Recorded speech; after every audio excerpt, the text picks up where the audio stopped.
भारत में बसंत ऋतु का बड़ा ही महत्व है। मानवीय प्रेम की प्रतीक बसंत पंचमी और होली आदि के प्रसिद्ध उत्सव इस ऋतु में मनाए जाते हैं। स्वयं भगवान श्री कृष्ण की विभिन्न लीलाओं का संगीतमय वर्णन इस समय किया जाने की परंपरा रही है। इसी परंपरा का एक प्राचीन प्रतीक है रसिया गायन।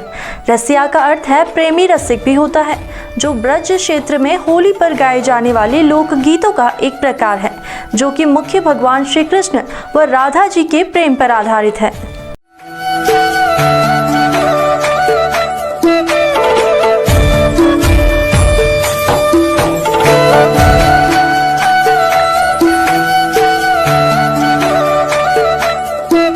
श्री कृष्ण राधा के प्रेम पर आधारित है रसिया गायन।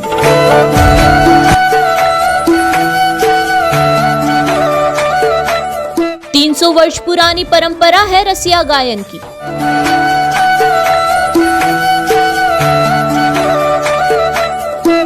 रसिया गायन के माध्यम से भगवान को देते हैं उल्हाने।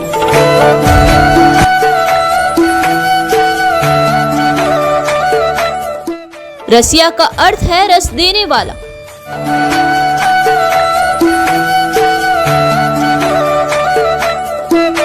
रसिया को कहते हैं रसिया जो अप्रभंश होकर रसिया बना।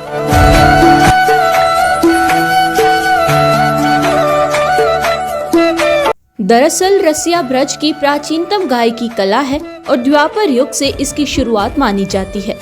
ब्रज क्षेत्र के गोकुल, बरसाना, मथुरा, वृंदावन की यह विशेष परंपरा है।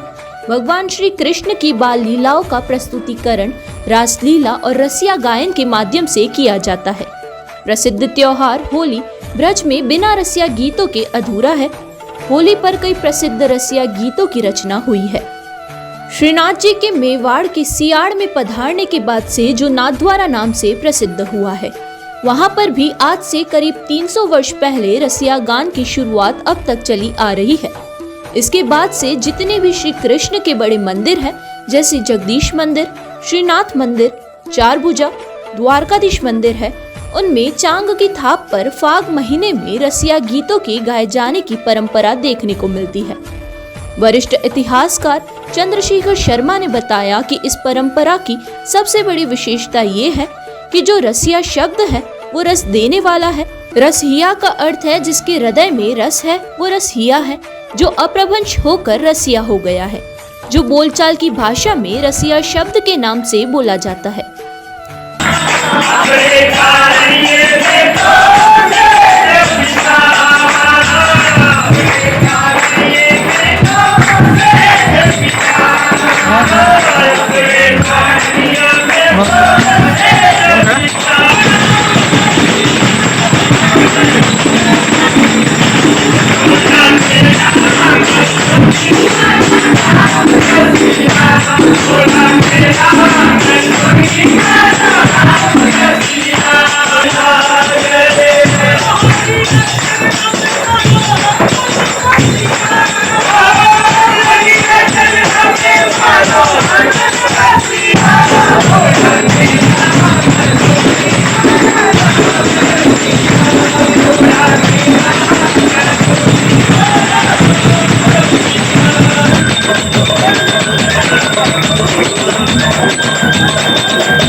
के त्योहार पर आप देखें कि एक शब्द हमें सुनने को मिलता है, वो है रसिया।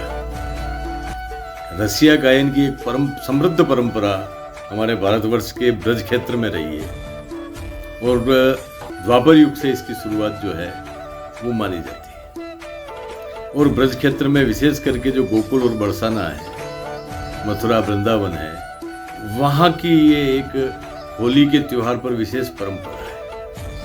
और श्रीनाथ जी के मेवाड़ में पधारने के बाद में जो नाथद्वारा नगर, जो सियाड़ नाथद्वारा के नाम से प्रसिद्ध हुआ, वहाँ पर भी इस परंपरा की शुरुआत आज से 300 साल पहले से चली आ रही है।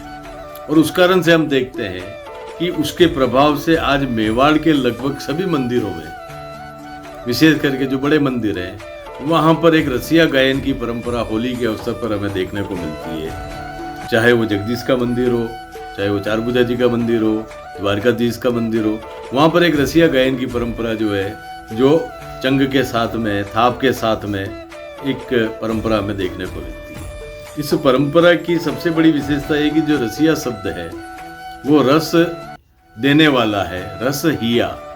रस जिसके हृदय में, ही यानी हृदय, जिसके हृदय में रस है वो रसिया, वो धीरे अभ्रंश होकर के रसिया हो गया। और ये रसिया में आप देखें कि वर्ष पर्यंत जो है ईश्वर को अपना इष्ट देव मान करके, अपने से बड़ा मान के, आदरणीय मान करके, श्रद्धेय मान करके सेवा पूजा की जाती है। लेकिन ये जो होली का जो फाग का जो एक महीना है, उस फाग के महीने में आप देखें कि ठाकुर जी को रसिया सुनाया जाता है। और विशेष करके करौली ब्रज क्षेत्र से जो जुड़ा हुआ क्षेत्र है, भरतपुर वगैरह, इसमें फागुनिया उसको कहते हैं, रसिया भी कहते हैं, फाग सुनाना भी कहते हैं। और इसमें विशेष करके कृष्ण को गुलाल को खिलाई जाती है, अबीर और गुलाल से उनको खिलाया जाता है, पिचकारियाँ छोड़ी जाती है, गुलाल का कुंड बनाया जाता है। और इसके साथ ही जो संगीत है रसिया, वो सुनाया जाता है, जिसमें कई तरह के उलाने होते हैं। और उन उलानों के और उन गालियों के माध्यम से वो अपने जीवन का जो फ्रस्ट्रेशन है, क्योंकि मनुष्य इस संसार में जीता है जहाँ उसकी कुछ कामनाएं भी होती है भक्ति करते हुए, और जब वो कामनाएं पूरी नहीं होती है तो उन कामनाओं को अपने ईश्वर को सुनाने के लिए जो परंपरा है, वो रसिया के रूप में, बड़ी मीठी गाली के रूप में ठाकुर जी को उलाने दिए जाते हैं।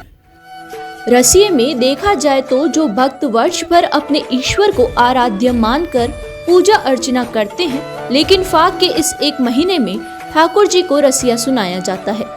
विशेषकर करौली और ब्रज क्षेत्र से जुड़े क्षेत्रों में फागुनिया, फाग और रसिया गाया जाता है। इसमें विशेष करके कृष्ण को अबीर गुलाल से खिलाया जाता है, पिचकारी छोड़ी जाती है, गुलाल का कुंड बनाया जाता है। इसके साथ ही संगीत रसिया के नाम से ठाकुर जी को सुनाया जाता है, जिसमें ठाकुर जी को कई तरह के उल्हाने और मीठी गालियां दी जाती है। इन उल्हाने के माध्यम से भक्त अपने जीवन का फ्रस्ट्रेशन निकालते हैं, जो कि मनोवैज्ञानिक परंपरा देखने को मिलती है। मेवाड़ में विशेषकर श्रीनाथ जी के कारण रसिया गान की परंपरा समृद्ध रही है। ब्रज भाषा ही रसिया की एकमात्र माध्यम रही है, क्योंकि ब्रज भाषा को मीठी भाषा मानी जाती है और ब्रज भाषा में गाली का भी गारी कहा जाता है, जो इसकी विशेषता है। इतिहासकार चंद्रशेखर शर्मा ने फाग महीने में प्रसिद्ध रसिया गाए जाने वाले रसिया गीत को सुनाया, जो कि बहुत ही सुंदर और मनमोहक है। ये रसिया की जो परंपरा है, ये बड़ी मनोवैज्ञानिक है। इसके माध्यम से हर भक्त जो है अपना फ्रस्ट्रेशन भी निकाल देता है और अपने ईश्वर को वो चीजें सुना करके उससे उन कष्टों से मुक्त हो जाता है। तो ये बड़ी मनोवैज्ञानिक परंपरा हमें देखने को मिलती है। और मेवाड़ में विशेष रूप से श्रीनाथ जी के कारण आप देखें कि ये जो रसिया गायन की जो परंपरा रही है, ये इतनी समृद्धशाली परंपरा रही, इसके ऊपर हमें बहुत सारा लिटरेचर भी हमें देखने को मिलता है।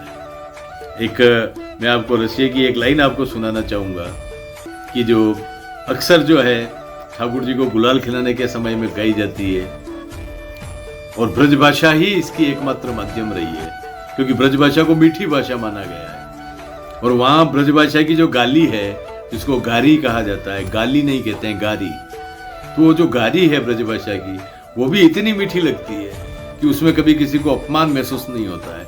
इस भाषा की सबसे बड़ी विशेषता ये है।